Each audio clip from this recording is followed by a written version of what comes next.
Liewe vrou wat hom ken, die van julle wat nou 'n geruime tyd saam met ons stap, sal weet dat daar's heelwat mense wat agter die skerms van hierdie groep werk. Ek dink die belangrikste hiervan is sekerlik ons voorbidders. Nou so 'n jaar en 'n half terug het ons afskeid geneem van een van ons voorbidders, Randy Tribbelon, wat skielik oorlede is aan 'n breinaneurysme. En verlede Woensdag het nog een van ons voorbidders, Helene Cronje, na 'n lang geveg met kanker in die arms van haar verlosser ingeloop. Tydens haar gedenkdiens het ek 2 Korintiërs 2 vers 15 as skriflesing gebruik. Dit sê die volgende: ons is soos 'n aangename geur wat ander mense van Christus bewus maak. Ons versprei die wonderlike aroma van Christus tot eer van God. Almal wat met ons te doen het, weet daarvan. Helene het hierdie wonderlike aroma, hierdie aroma van Christus, deurgaans in haar lewe versprei. Maar wat nog meer merkwaardig is die feit dat sy nie net hierdie aroma verloor het toe sy deur hierdie verskriklike kankerwoestyn gegaan het nie. Inteendeel, die vers waaraan sy vasgehou het, was die verse in Daniël 3 vers 16 tot 18 en dit sê: Sadrag, Mesach en Abednego het koning Nebukadneser geantwoord: ons ag dit nie nodig om u hierop te antwoord nie. Die God wat ons aanbid, kan ons uit die vuur red en hy sal ons uit u mag bevry, u majesteit. En selfs al red hy ons nie, u majesteit, sal ons nie u gode vereer nie. Ons sal nie die goue beeld wat u gemaak het aanbid nie.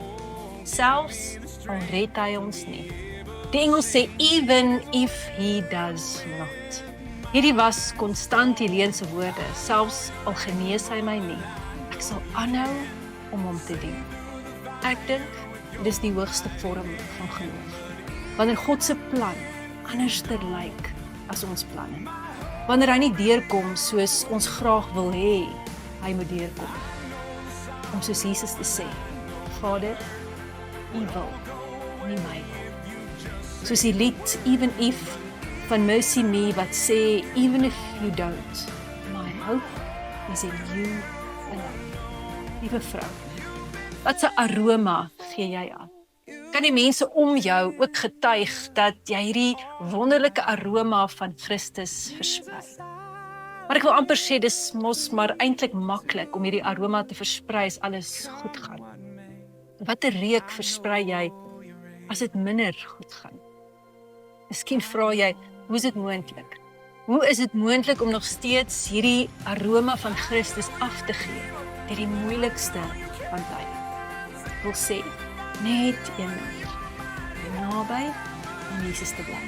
Jy sien, reuke smeer af wanneer jy naby aan mense kom. Wanneer jy naby aan Jesus kom, smeer sy reuke af, selfs in die moeilikste van tye.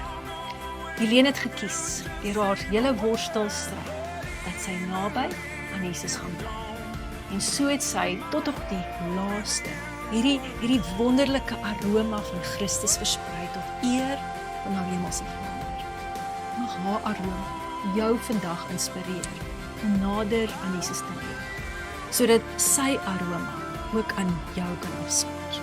Nie net in die goeie tye nie, maar ook deur elke woestyn en storm wat dalk nog vir jou mag wag. Ons dank vandag ons hemelse Vader vir Helene. Helene wat so getrou gebid het vir elke vrou van vrou wat hom ken.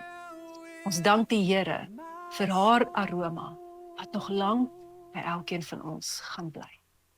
Tot ons weer gesels.